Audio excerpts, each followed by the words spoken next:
요한복음 15장 1절부터 8절까지의 말씀입니다. 요한복음 15장 1절부터 8절까지의 말씀입니다. 다 잘 하신 줄 알고 제가 봉독해 올리도록 하겠습니다. 나는 참 포도나무요 내 아버지는 농부라. 물은 내게 붙어 있어 열매를 맺지 아니하는 가지는 아버지께서 그것을 제거해 버리시고 물은 열매를 맺는 가지는 더 열매를 맺게 하려 하여 그것을 깨끗하게 하시느니라. 너희는 내가 일러준 말로 이미 깨끗하여졌으니 내 안에 거하라. 나도 너희 안에 거하리라. 가지가 포도나무에 붙어 있지 아니하면 스스로 열매를 맺을 수 없음 같이 너희도 내 안에 있지 아니하면 그러하리라. 나는 포도나무요 너희는 가지라. 그가 내 안에 내가 그 안에 거하면 사람이 열매를 많이 맺나니 나를 떠나서는 너희가 아무것도 할 수 없음이라. 사람이 내 안에 거하지 아니하면 가지처럼 밖에 버려져 마르나니 사람들이 그것을 모아다가 불에 던져 사르느니라. 너희가 내 안에 거하고 내 말이 너희 안에 거하면 무엇이든지 원하는 대로 구하라. 그리하면 이루리라. 너희가 열매를 많이 맺으면 내 아버지께서 영광을 받으실 것이요 너희는 내 제자가 되리라. 아멘. 우리 옆에 분들과 함께 인사 나누기를 원합니다. 주 안에서 축복하고 환영합니다. 이렇게 하면서 해주시고 주 안에서 축복하고 환영합니다. 네, 참 잘 오셨습니다. 오늘 귀하고 좋은 날 하나님께서 오늘 우리에게 귀한 은혜의 말씀으로 함께 해주실 줄을 믿습니다. 아멘. 참 포도나무이신 예수님이라는 제목으로 함께 은혜의 말씀을 나누고자 합니다. 오늘 예수님께서 이제 인류 구원을 위해 십자가의 고난을 당하시기 전에 제자들과 마지막 만찬의 시간을 가지시는 말씀이 요한복음 13장부터 16장 그리고 마지막 예수님의 기도까지 17장까지 이어지고 있는 내용입니다. 예수님께서 제자들과 함께 최후의 만찬의 자리에서 이제 이 세상을 떠나시면서 육신으로는 이 세상을 이제 십자가의 죽으심으로 떠나심으로 제자들을 향해서 마지막 고별 설교를 하시는 말씀입니다. 예수님께서는 십자가 순환과 부활 승천을 앞두신 이 상황에서 당신의 제자들에게 더 이상 제자들과 함께 할 수 없음, 그리고 예수님이 함께 할 수 없음으로 말미암아 세상에 남겨질 제자들, 그 제자들을 영적으로 무장시키고 준비시키기를 원하셨던 것입니다. 오늘 고별설교 끝에 예수님께서 이런 말씀을 하세요. 요한복음 16장 33절에 이것을 너희에게 이르는 것은 너희로 내 안에서 평안을 누리게 하려 함이라. 세상에서는 너희가 환난을 당하나 담대하라. 내가 세상을 이기었노라. 아멘. 주님께서는 이 고별의 말씀을 주시면서 내가 세상을 이기었다라고 말씀해 주시는 거예요. 그러니 너희들은 두려움 가운데 있는 그런 사망 권세의 두려움 가운데 있는 것에서 벗어나고 악한 권세, 사단의 권세, 모든 부정적인 영향력에서 너희들은 해방되었다라고 말씀해 주시는 거예요. 주님께서 이미 우리의 모든 죽음의 문제, 죄의 문제, 우리의 불안과 염려와 세상 재리와 근심의 문제를 십자가 위에서 해결하신 줄을 믿습니다. 그래서 우리는 평안한 거예요. 평안하고 기쁨이 넘치는 그런 삶을 살아가게 되는 것입니다. 예수님께서 요한복음에서 특징적으로 말씀하시는 부분이 나옵니다. 요한복음에 보면 예수님께서 7가지 자기 선언이 나오세요. 우리가 한번 보겠습니다. 자, 예수님께서 7가지로 나는 뭐다라고 말씀하세요. 첫 번째, 나는 생명의 떡이다. 두 번째, 나는 세상의 빛이다. 세 번째, 나는 양의 문이다. 나는 선한 목자다. 나는 부활이요 생명이다. 나는 길이요 진리요 생명이다. 나는 참 포도나무다. 라고 7가지로 말씀하세요.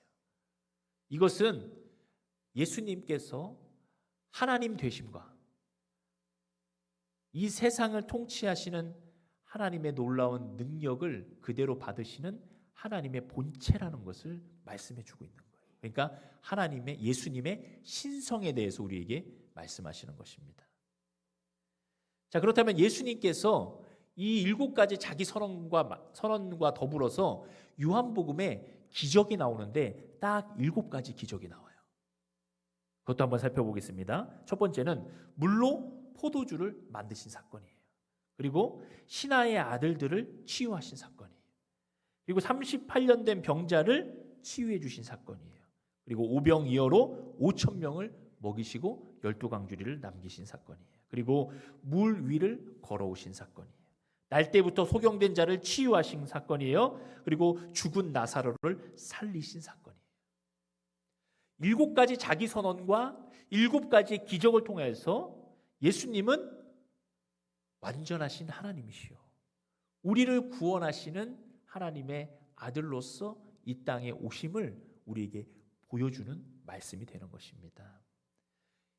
또 7이라는 숫자는 성경에서 어떤 의미가 있습니까? 완전하다라는 뜻이 있어요.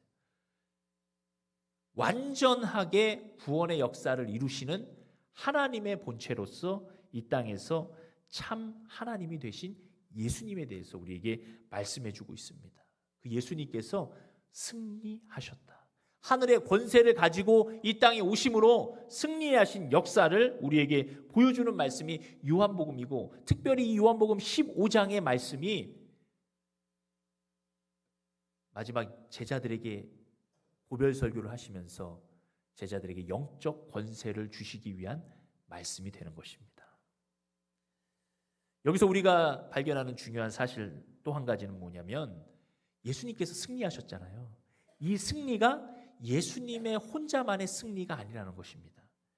예수님의 승리를 곧 우리에게 나누어 주신다는 거예요.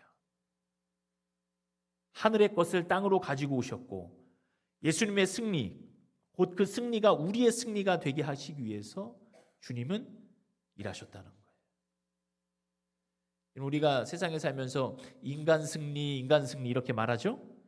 여러분, 인간 승리는 잘못하면 분열을 일으키고 상처를 남깁니다. 내 것을 만들기 위해서 다른 사람을 죽일 수도 있는 거예요. 인간 승리, 불완전하고 부족합니다. 그러나 하나님이 예수님을 통하여서 이루신 승리는 인간 승리를 넘어서 하늘의 승리요, 우리 그리스도인들이 가지고 살아야 되는 승리인 줄을 믿습니다. 인간 승리를 위해서 우리가 이 땅을 살아가는 게 아니에요. 하늘의 승리, 하나님의 승리를 가지고 우리를 살게 하시는 주님을 더욱더 의지하시기를 믿음으로 주님 앞에 간절히 축원드립니다. 그래서 오늘 우리가 요한복음 15장 1절부터 8절까지의 예수님의 7번째 자기선언, 나는 참 포도나무요, 이 말씀을 통해서 그 승리가 우리에게 어떻게 임하는지를 한번 함께 나눠 보기를 원합니다. 자, 1절 말씀을 보시기 바랍니다. 나는 참 포도나무요, 내 아버지는 농부다라고 말씀하세요. 참 포도나무. 일찍이 구약 성경에서 이스라엘을 포도원이나 포도나무로 비유한 말씀들이 많이 있습니다. 이사야 5장 1절과 2절은 이렇게 말하죠. 나는 내가 사랑하는 자를 위하여 노래하되 내가 사랑하는 자의 포도원을 노래하리라. 내가 사랑하는 자에게 포도원이 있으며 심히 기름진 사내로다. 땅을 파서 돌을 제하고 극상품 포도나무를 심었도다. 그 중에 망대를 세웠고 그 안에 술틀을 팠도다. 좋은 포도 맺기를 바랐더니 들포도를 맺었다. 이 포도원에 대한, 포도나무에 대한 비유예요. 또 호세아 10장 1절부터 2절에 이런 말씀이 있어요. 이스라엘은 열매 맺는 무성한 포도나무라. 그 열매가 많을수록 제단을 많게 하며 그 땅이 번영할수록 주상을 아름답게 하도다. 그들이 두 마음을 품었으니 이제 벌을 받을 것이라. 하나님이 그 제단을 쳐서 깨뜨리시며 그 주상을 허시리라. 이스라엘 백성들을 하나님은 포도나무에 비유하시고 포도원에 비유하셨어요. 포도나무와 포도원의 역할은 무엇입니까? 풍성한 포도 열매를 맺는 것입니다. 그런데 이스라엘 백성들은 하나님을 떠나서 포도 열매 맺기에 실패했다는 거예요. 오히려 악한 열매, 극상의 포도나무를 심었는데 들포도, 먹지 못하고 시고 사람이 도저히 먹을 수 없는 그런 포도 열매를, 들포도를 맺었다는 것을 말씀하고 있습니다. 왜 그랬을까요? 이스라엘에게는 하나님도 있고 계셨고 성전도 있었고 율법도 있었고 나라도 있었고 심지어 왕도 있었습니다. 모든 조건이 열매를 맺기에 충분한 조건이었어요. 그리고 그들은 하나님께서 그냥 포도나무가 아니라 극상품 포도나무로 심어 주셨다는 거예요. 근데 그들이 맺은 열매는 들포도요, 열매가 없는 지경에 이르게 된 것입니다. 저는 오늘 말씀을 보면서 이스라엘 백성들에게 빠진 것이 무엇인가를 생각해 보게 되었어요. 근데 오늘 1절 말씀에 딱 나옵니다. 이게 뭐냐면 나는 어떤 포도나무요? 참 포도나무. 이 참이라는 말씀이 이스라엘 백성들의 오해를 일으켰어요.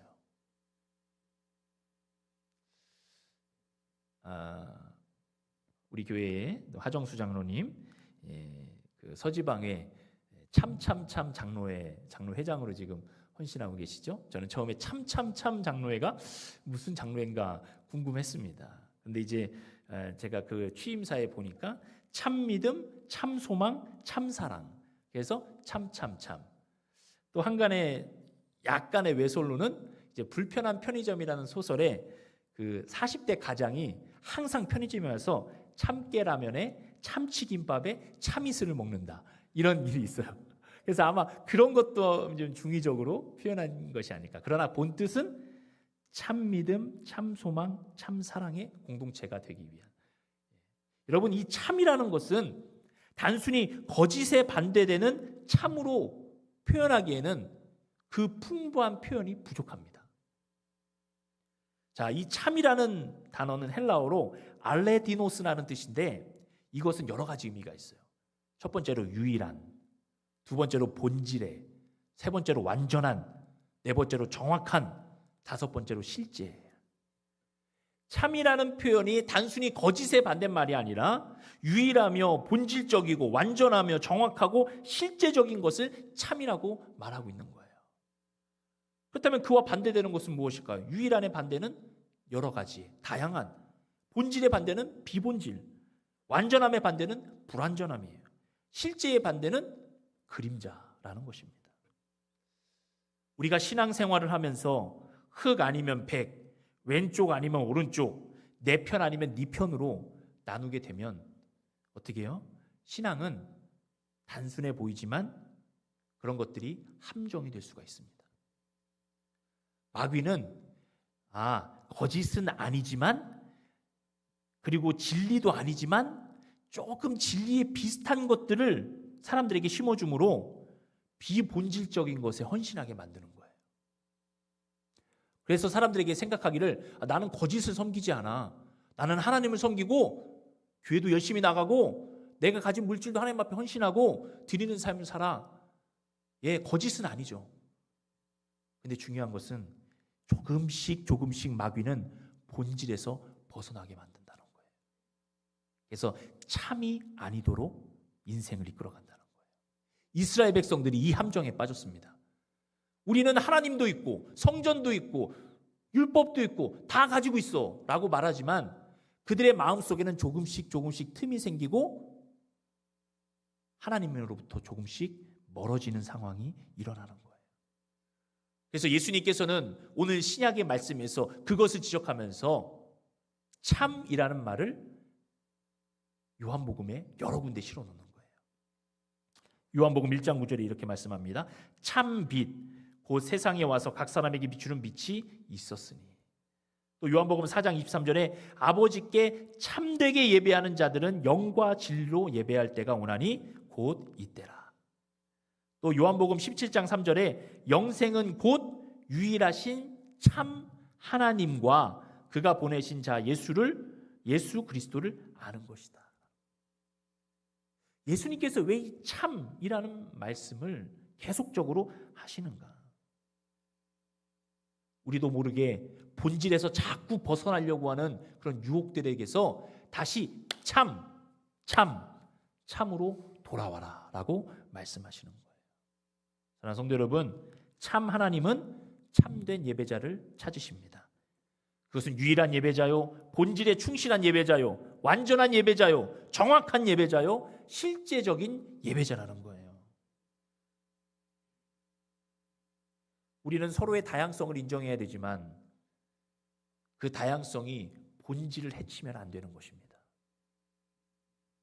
다양하지만 본질에는 일치를 이루어야 되는 거예요. 그 본질이 누구십니까? 예수 그리스도라는 것입니다.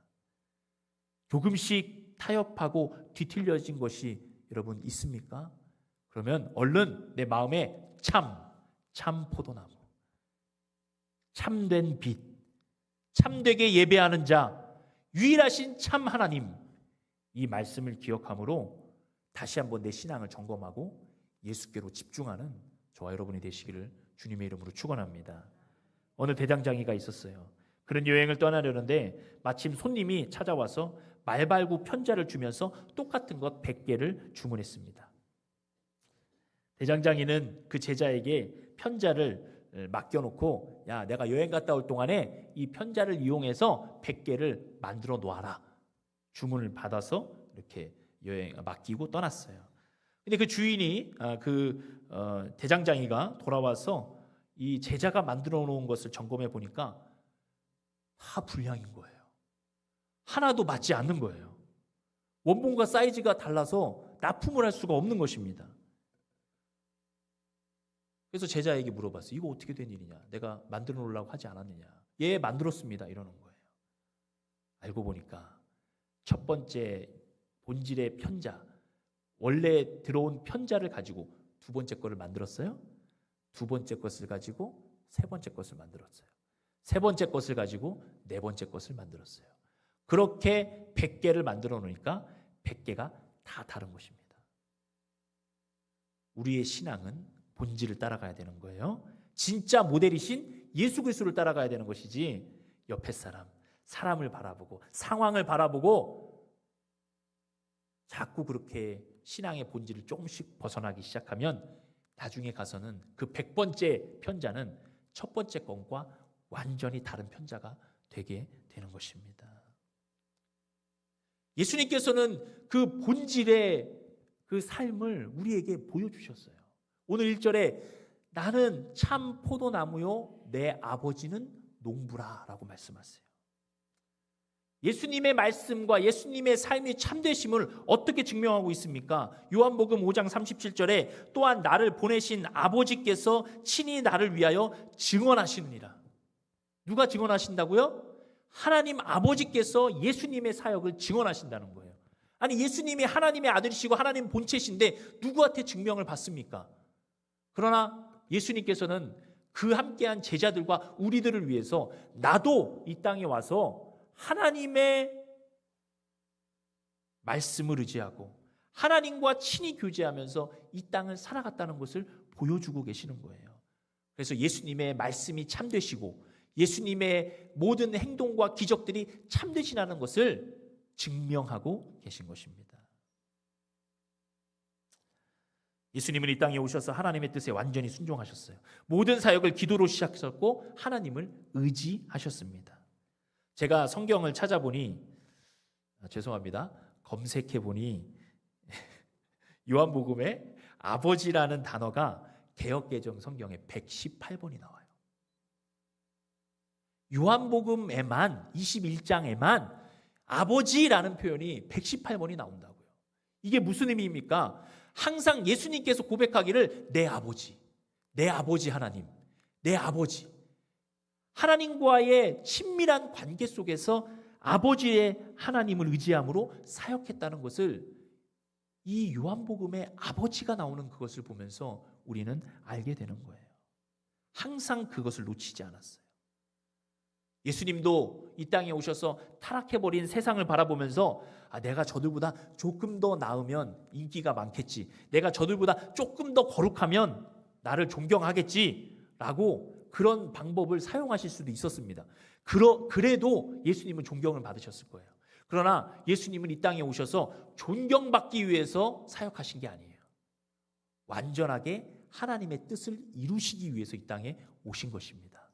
그러므로 철저하게 하나님 앞에 완전히 순종했고 완전히 죽음을 맞이하셨고 유일하게 십자가의 능력, 십자가의 방법으로 인류를 구원하셨다는 거예요. 조금 더 나은 방법이 아닙니다. 조금 더 괜찮은 사람이 아닙니다. 조금 더 나은 사람이 되는 것이 우리의 목적이 아니에요. 우리는 언제나 참되신 예수님을 닮아서 예수님으로 닮아가고, 그리고 완전한 순종의 사람, 제대로 된 그리스도인, 주님을 완전히 닮은 제자가 되는 것이 우리의 삶과 신앙의 목적이 되는 줄을 믿습니다.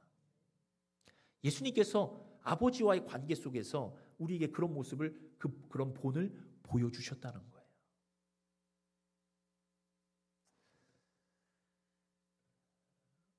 포도나무를 심으신 하나님 아버지, 농부 되시는 하나님 아버지는 어떤 일을 하십니까? 2절에 보면 무릇 내게 붙어 있어 열매를 맺지 아니하는 가지는 아버지께서 그것을 제거해 버리시고 무릇 열매를 맺는 가지는 더 열매를 맺게 하려 하여 그것을 깨끗하게 하시느니라. 하나님이 하시는 일이 두 가지예요. 첫 번째는 가지치기, 두 번째는 가지를 깨끗하게 하기. 자, 이걸 헬라어로 제가 봤어요. 가지치기는 아이로입니다. 헬라어 발음으로. 그리고 가지를 깨끗하게 하는 것은 카다이로입니다. 아이로, 카다이로. 뭔가 비슷하죠. 하나님께서는 열매를 맺지 못하는 나무를 그냥 그 자리에서 즉시 베어버리시는 게 아니에요. 이 아이로라는 뜻은 제거해버리다라는 뜻 말고 들어주다는 뜻이 있어요. 그러니까 나무에 제대로 붙어있지 않는 가지를 잘 들어서 햇볕을 보게 하고 그것을 잘 고쳐서 열매를 맺을 수 있는 상태까지 만들어 놓으신다는 거예요. 그리고선 열매가 없을 때 그때 제거하신다는 것입니다. 우리가 열매를 맺지 못한다면 하나님 우리를 열매 맺을 수 있도록 가지를 수정해 주시고 우리를 다시 붙여주신다는 거예요. 그러나 그럼에도 불구하고 열매가 없다면 우리는 마지막 날 하나님의 심판대 앞에 서야 될 것입니다. 그러나 열매를 맺는 가지는 하나님께서 어떻게 하신다고요? 더 깨끗하게 하신다고요. 옆에 있는 가지를 쳐주고 그 가지를 더 돋보이게 하고 그 가지가 더 열매를 풍성히 맺을 수 있도록 하나님께서 고쳐주신다는 것입니다. 하나님께서 우리에게 맺기를 원하시는 열매가 무엇입니까? 첫 번째는 의의 열매예요. 의의 열매는 무엇을 말합니까? 회개에 합당한 열매예요. 우리가 늘 주님 앞에 회개하면서 하나님 앞에 의로움의 열매, 하나님 오늘도 제가 정화되는 열매, 하나님의 앞에서 깨끗한 열매를 맺기를 원하신다는 거예요. 자, 두 번째는 어떤 열매입니까? 성령의 9가지 열매. 여러분, 저는 이 성령의 9가지 열매의 말씀을 굉장히 좋아합니다. 왠 줄 아십니까? 갈라디아서 5장 22절이기 때문이에요. 이게 뭐가 중요하냐면요, 5월 22일이 제 생일이거든요. 상관없어 보이지만 저는 이 말씀을 갈라디아서 5장 22절 5월 22일 그래서 이 말씀을 외워요. 그냥 성령의 열매. 주님께서는 우리에게 이 성령의 열매를 맺기를 원하시는 거예요.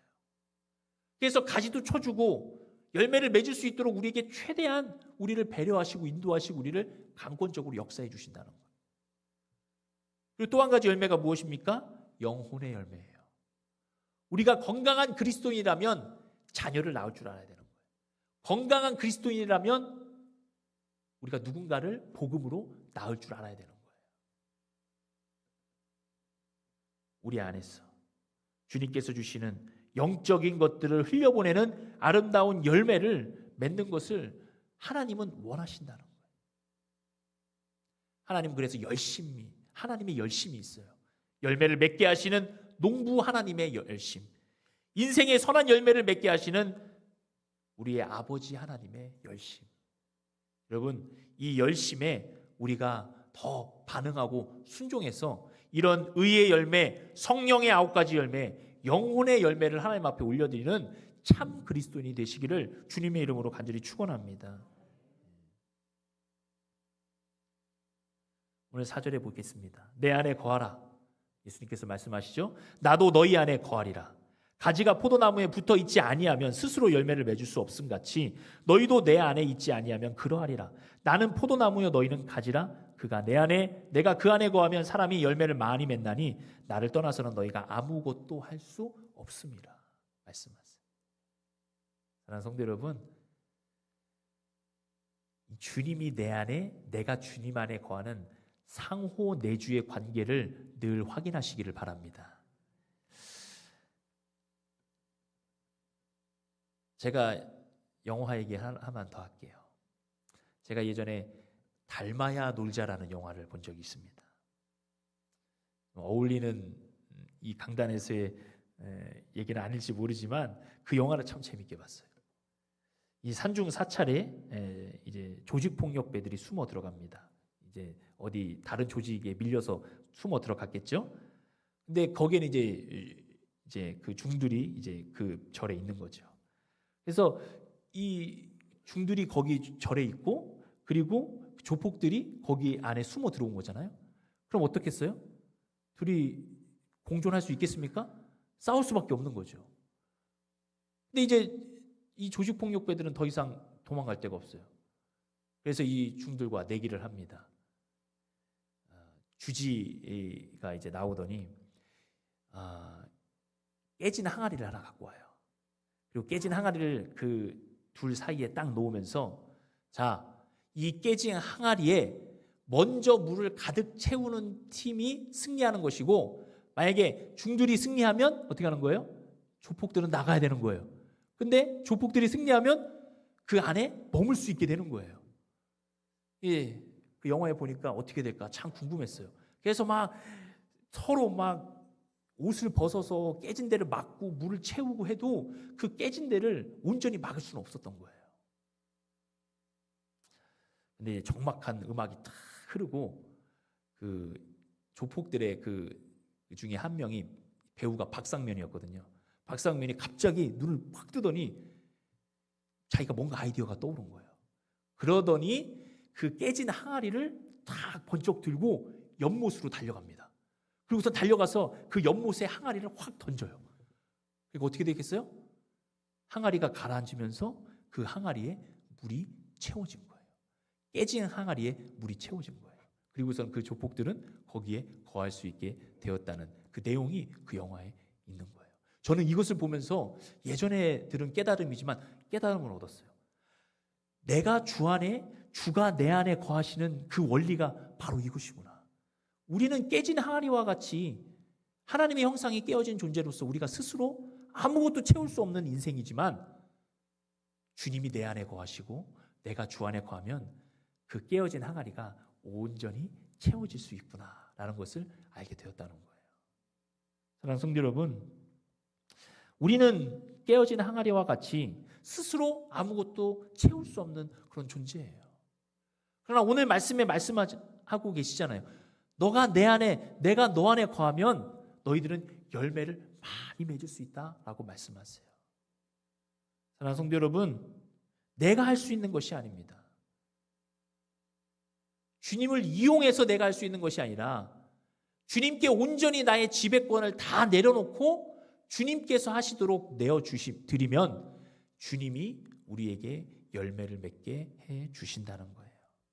그러므로 우리의 모든 주권과 지배권을 주님 앞에 내어놓고 주 안에서 우리의 삶이 발견돼야 될 줄을 믿습니다. 여러분, 가지의 사명이 무엇입니까? 가지의 사명은 나무에 붙어 있는 거예요. 붙어 있기만 하면 열매를 맺는 거예요. 여러분, 열매는 어떻게 맺어집니까? 가지가 애쓴다고 열매가 맺어지는 것이 아니라 뿌리에서부터 영양분이 올라와서 줄기를 통해서 충분한 영향력이 가지에 영양분이 공급되면 가지에 자연스럽게 열매가 맺혀지는 거예요. 그런데 여러분 생각해 보십시오. 예수님이 참 포도나무예요. 하나님이 농부예요. 그러면은 충분한 영양분이 공급되는 것을 우리가 걱정할 필요가 있습니까? 없습니까? 없다는 거예요. 왜냐하면 하나님은 충만하신 하나님이고 예수님은 풍성하신 예수님이시기 때문에. 그러므로 우리가 노력함으로 얻는 것이 아니라 우리가 가지가 나무에 붙어 있기만 하면 주님께서 자연스럽게 우리에게 열매를 맺히게 해 주신다는 거예요. 겨울이 되면 가지들이 말라 앙상하기 그지없습니다. 그 가지는 붙어 있으나 떨어져 있으나 별로 별반 차이가 없어 보여요. 그런데 어떻게 되는 거예요? 겨울이 지나고 열매가 맺는 계절이 오면 그 말라 보였던 그 가지가 어떻게 해요? 생기를 얻고 나뭇잎이 생기고 어느새 열매가 맺혀지게 되는 거예요. 근데 떨어진 가지는 겨울에는 둘이 비슷해 보였지만 떨어진 가지는 봄이 되고 여름이 돼도 열매를 맺지 못하고 어떻게 해요? 모아서 불구덩이에 들어가게 되는 거예요. 우리의 사명, 우리가 할 수 있는 최대한의 노력, 우리가 할 수 있는 최고의 좋은 것은 늘 주님께 붙어 있는 것인 줄 믿습니다. 여러분, 에스겔 16장 6절에 이런 말씀이 있어요. 내가 내 곁으로 지나갈 때에 내가 피투성이가 되어 발짓하는 것을 보고 내게 이르기를 너는 피투성이라도 살아있으라. 다시 이르기를 너는 피투성이라도 살아있으라.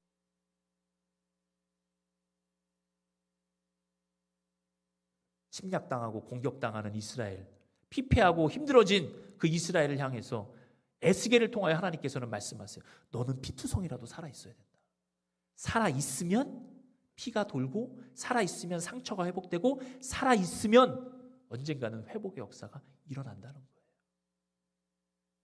이 말씀은 오늘 예수님께서 우리에게 너희는 붙어있으라 라는 말과 동일한 말씀이에요.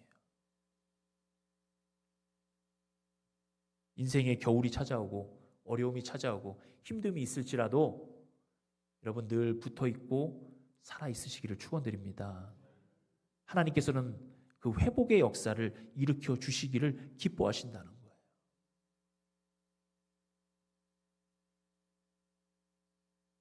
그리고 3절에 이런 말씀하시죠. 너희는 내가 일러준 말로 이미 깨끗하여졌으니. 여러분, 깨끗함의 비결에 하나의 방법이 있는데 그것은 뭡니까? 주님의 말씀이에요. 여러분, 제자들이 지금 마음의 불안함을 느껴요. 예수님이 떠나신다고 하고 우리는 어떻게 열매를 맺을 수 있을까? 우리는 어떻게 살아가야 될까? 고민하고 있을 때 예수님께서 3절에 너희는 내가 일러준 말로 이미 깨끗하여졌다라고 위안을 주시고 희망을 주시고 소망을 주세요. 그건 무슨 말입니까? 제자들은 이제까지 예수님과 동행하면서 그의 말씀을 들으면서 마음이 정화됐어요. 깨끗하게 되었어요. 열매 맺을 준비가 되었다는 것입니다. 우리가 열매 맺을 수 있는 본질에 그것은 뭐예요? 하나님의 말씀이라는 것입니다. 말씀이 우리를 열매 맺게 하시는 거예요. 우리가 주님께 붙어 있으면 주님의 말씀이 우리에게 영양분이 되고 주님의 말씀이 우리에게 가르쳐 주시고 참된 양식이 되어서 우리를 열매 맺는 자리로 이끌어 주신다는 거예요. 신명기 8장 3절 너를 낮추시며 너를 줄이게 하시며 또 너도 알지 못하며 내 조상들로 알지 못하던 만나를 내게 주어 먹이신 것은 사람이 떡으로만 사는 것이 아니요 여호와의 입에서 나오는 모든 말씀으로 사는 줄을 내가 알게 하려 하심이니라. 여호와의 말씀, 참된 양식입니다. 그리고 히브리서 4장 12절 하나님의 말씀은 살아있고 활력이 있어 좌우의 날선 어떤 검보다도 예리하여 혼과 영과 및 관절과 골수를 찔러 쪼개기까지 하며 또 마음의 생각과 뜻을 판단하나니. 판단 기준이 되어 주신다는 거예요. 그리고 에스겔 3장 3절에 내게 이르시되 인자야 내가 내게 주는 이 두루마리를 내 배에 넣으며 내 창자에 채우라 하시기에 내가 먹으니 그것이 내 입에서 달기가 꿀 같더라. 이 두루마기는 하나님의 말씀이에요. 우리의 생각이 말이 되고 말이 행동이 되고 행동이 습관이 되고 습관이 성격이 되고 성격이 인격이 되고 인격이 운명이 됩니다. 그런데 이것은 오직 하나님의 말씀으로만 가능한 것입니다. 세상에 위로하는 말들은 이런 변화를 일으키지 못해요. 그냥 생각에서 끝나요. 좋은 말 들었다. 오늘 좀 위로받았다 하고 끝나는 거예요. 여러분, 하나님의 말씀이 사람을 위로하는 자리로 전락해서 되겠습니까? 요즘 유튜브나 쇼츠나 이런 거를 보면은 짧은 단상 같은 게 올라와요. 저도 그 말씀을 보면서 그 말을 보면서 부부 관계에 있어서도 이런 게 필요하겠구나. 그리고 자녀와의 관계에 있어서도 이런 게 필요하구나. 많이 도움을 받아요. 그런데 그것이 사람의 인생을 바꾸지는 못합니다. 위로는 할 수 있어요. 너 잘하고 있어. 괜찮아 라고 위로의 말은 해줄 수 있어요. 그러나 우리를 살리는 말씀은 오직 살아계신 살아있는 하나님의 말씀이 되는 줄을 믿습니다. 오직 그것만이 우리를 살리는 거예요. 여러분, 우리가 새벽기도 때 말씀을 읽었잖아요. 말씀을 통독하다 보니까 제가 깨달은 게 있어요. 뭘까요? 설교를 길게 하면 안 되는구나. 말씀 자체가 능력이 되니까 그냥 말씀을 읽으면서 깨닫는 거예요. 어느 날은 이것까지도 참으라. 이 말씀을 읽으니까 그날 하루 종일 화가 안 나는 거예요. 이것까지도 참으라 주시는, 이것까지로 참으라라고 말씀하신 주님, 이것도 인내하라고 말씀하시는 그 말씀이 내 귀에 딱 울리니까 어떤 설교보다도 그 말씀이 나를 능력으로 이끌어 가시는 거예요. 얼마나 감사합니까? 여러분, 말씀이 능력입니다. 열매를 맺는 기초가 말씀이에요. 말씀을 우리의 삶의 위로의 자리로 전락시키지 마세요. 오늘 말씀으로 위로받았다? 여러분, 이것은 말씀을 기만하는 거예요. 말씀은 그 자체가 능력이고, 말씀은 우리의 삶을 송두리째 바꾸는 거예요.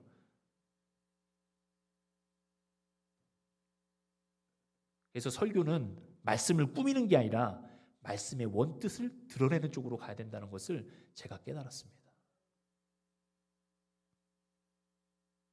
오늘 7절에 우리에게 이렇게 또 한번 말씀하세요. 너희가 내 안에 거하고 내 말이 너희 안에 거하면 무엇이든지 원하는 대로 구하라. 그리하면 이루리라. 할렐루야. 하나님께서 내 안에 거하시고 내가 하나님 안에 거하고 주님 안에 거하고, 그리고 주님의 말씀이 내 안에 거하면 가장 큰 축복은 뭐예요? 기도 응답의 축복입니다. 하나님은 사랑하는 자녀에게 다 주고 싶으세요. 하나님은 사랑하는 자녀에게 모든 것을 주시는 풍성하신 하나님이시라는 것입니다. 우리가 그것을 믿으면 그 풍성하신 하나님의 은혜가 우리에게 임한다는 거예요. 주님이 내 안에 거하고 내가 주님 안에 거하고 주님의 말씀이 내 안에 충만하면 무엇이든지 원하는 대로 구하라라고 말씀하시는 거예요. 그런데 우리는 많은 부분 기도 응답이 안 된다고 교회를 떠나는 경우, 믿음을 떠나는 경우가 참 많이 있습니다. 그것은 하나님을 오해하는 거예요. 아니, 풍성하신 하나님이 무엇이 부족해서 그 자녀를 실족하게 떠나게 하십니까? 하나님은 절대 그런 분이 아니세요. 우리가 오해했기 때문이에요. 여러분, 제가 드라마는 잘 안 보는데 돌리다가 지옥에서 온 판사라는 드라마를 보게 됐어요. 보니까 내용은 재밌어요. 그리고 시청률도 1위예요. 근데 제목이 싫어요. 지옥에서 온 판사래요. 판사는 판단해주는 사람 아닙니까? 근데 지옥에 썼어요. 마귀가 판단하는 거예요. 근데 거기서 더 웃긴 것은 교회들이 많이 나와요. 근데 그 교회들이 어떤 교회인 줄 아십니까? 능력 없는 교회. 사람 소원 하나 들어주지 못하는 교회. 뭐 하나 억울함 하나 풀어주지 못하는 교회라는 거예요. 근데 거기에 배우가 마귀로 등장하는데 마귀가 하나님을 향해서 뭐라고 하는 줄 아십니까? 아유, 저분은 맨날 직무유기하셔, 이런다는 거예요. 근데 그 말이 무섭게 들리는 게 아니라 아름답게 포장해서 들려요. 웃으면서. 아우, 저분은 직무유기하셔, 이러는 거예요. 너무 놀랐습니다. 더 놀라는 것은 그게 대전에서 촬영했다는 거예요. 어딘 줄 아십니까? 제가 전에 섬기던 그 교회 옆에서 촬영했어요. 지나가면서 지옥에서 온 판사?